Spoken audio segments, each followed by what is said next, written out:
Now, in order to get good signatures, only registered people are allowed to sign the petition. They have to be registered voters.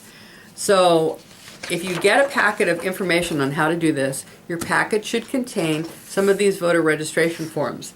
This one is for San Bernardino County. You can see the name up here. And here's one for Riverside County. There are some that the state puts out that are for use across the whole state, doesn't matter what county, and some of your coordinators will have those, and so you can also use those for anybody. So here's how you go about getting someone to register to vote. You ask the person, when they come up and they want to sign the petition, you say, well, are you registered to vote in, and you say whatever county you're in. So I'm in Riverside. Are you registered to vote in Riverside County? And if they say yes, you go, great. And you go, have you moved in the last year and a half? If they say, yes, I have moved in the last year and a half, you say, you want to vote, don't you? And most people will say, yeah, I want to vote. And then you say, well, I'm going to help you be able to vote for sure.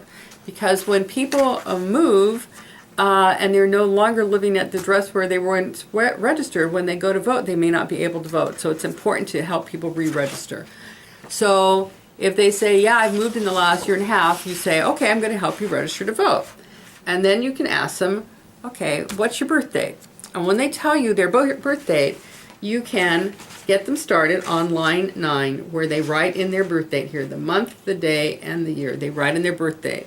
And then have them start filling out the form with their name, their first name, their last name.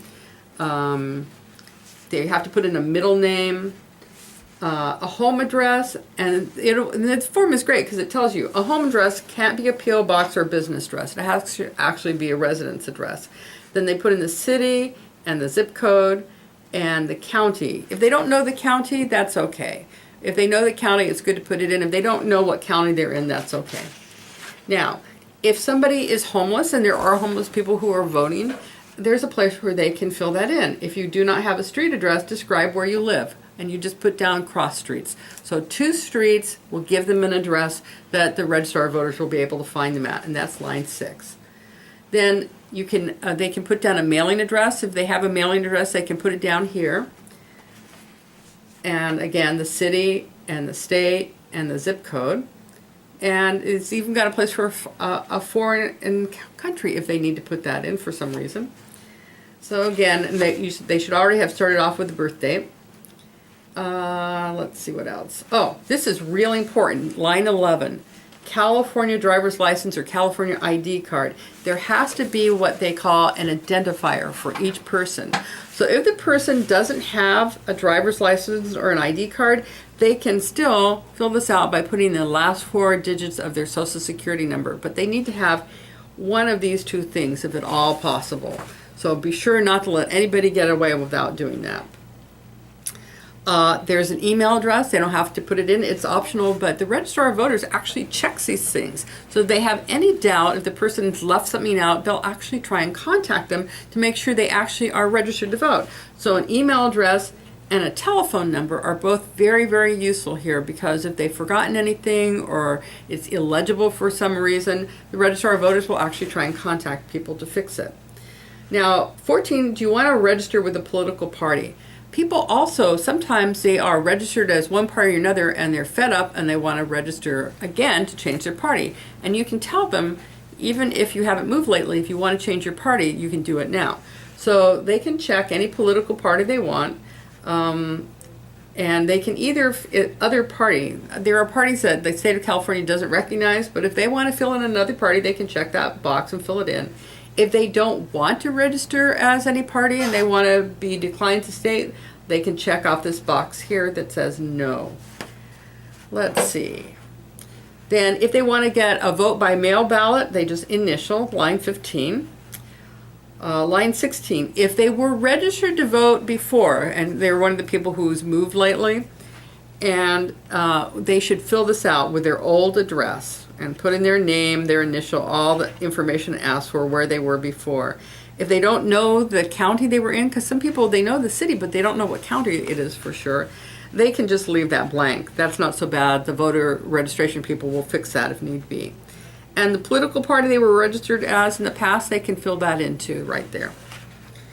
Okay, here's another box, and these are really important here. 17, a lot of times people skip this, and they have to answer all the questions on here. So as the person registering them, that's how you help them. After they get done, you scan through this just like you were a teacher checking somebody's homework, and you look for any missing things. Line 17 is a place that people often skip. Are you a U.S. citizen? Yes or no? They check a box. Will you be 18 or older by the next election? And they check yes or no. If somebody's 17 and a half and they're going to turn 18 by the time of the next election, you can go ahead and register them. They will be registered. Even though they're not 18 yet, they have to be 18 to vote, but they can register before the election to be sure that they're registered by the time they turn 18. That's okay. So now it says if the answer to either question is no, it says you cannot register to vote. But actually that's not 100% correct, because if the person isn't a U.S. citizen yet, but they're in the process of becoming one, let's say they're going to be sworn in a week or two, that's okay. So if anybody fills this out and they answer no, you treat it just like an application of somebody who's legitimately able to register and mail it in, because the registrar will check. They have lists of people who have just become citizens, so they will do that. So just because that person answers no here doesn't mean you can throw it away. You have to turn it in. So then 18, the person reads this little thing that says basically they haven't lied on this form anywhere. And then this big box with a big red arrow, guess what? People register to vote and they forget to sign them. I talked to one of the registrar voters, and she said, you would not believe the things people forget to fill out. So when you register someone to vote, check carefully everything's filled in, especially the signature. She said people forget to sign it. If it's not signed, it's no good. Now, that's what the voter is doing, filling all this information in. If the voter also wants to become a poll worker, or wants to be sure to get voting pamphlets and ballot instructions in another language, here, optional, they can check a book saying, hey, I'd like to get information in another language. And they have a lot of different choices: Chinese, Vietnamese, Korean, Tagalog, Japanese, Spanish, English. So the voter can fill this in this white area, okay? Now, here's something that's really important for us, the people who are registering people to vote and getting them to sign this petition. This box here says, did anybody help you? Well, everybody who's circulating the petition is trying to help people register to vote so their signatures will be good. So you, as a person who's a circulator, you sign here, right there, that's where you sign, and you put the date that you help somebody. And then, you do it down here, because this is going to be torn in half, and the voter gets this part, and this part we're going to mail in. You're going to mail in the same day you get it filled out. So I did get some things, and if people want them, I just got them now, and people can contact me. I'll be sending them to the people I've already helped do this.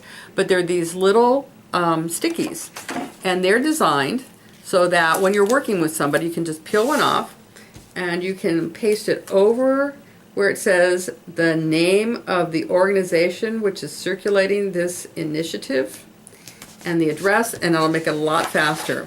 I checked with the registrar of voters in Sacramento, and they said this is fine. You just put it right there. You don't cover up where you're supposed to sign and date it, but you can fill in the information there. And you put it up just above where the split is, because these things break in half. Because I just found out today, along the bottom of this form, it's gummed. And so when you want to fold it in half and mail in the half you mail in, you just moisten this bottom line and stick it together, and it'll hold it together to go in the mail. So this has all been filled out.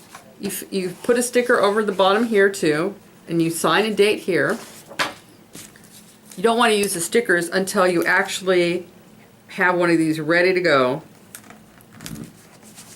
You can have some of them ready in your little pack of stuff when you go out to collect signatures. You can have a few of them ready to go so you don't have to stop in the middle of it. So see, you can see the difference between the green and the green with the little white stickers like that.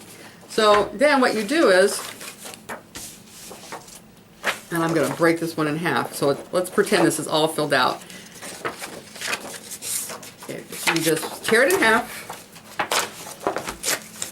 And this is the part, the little part is the part you give to the voter, and you tell them this is really important to keep because this proves you're registered to vote if there's ever any question. And it's got this number on it, that red number. It's the same number as on the half that we're mailing in. And what you do is now the person is clearly registered to vote and they can validly sign your petition. You lay this down in front of them on the table where they're going to sign it.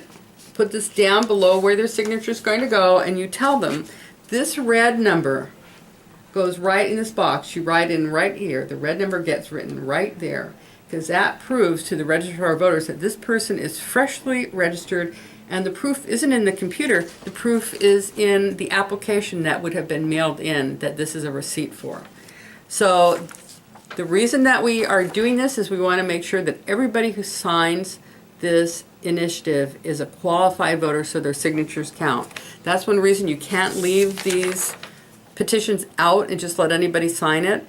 Every signature has to be good because if they start finding a lot that aren't good, it's really going to count against the number that they assume are correct. So that's why that's really important.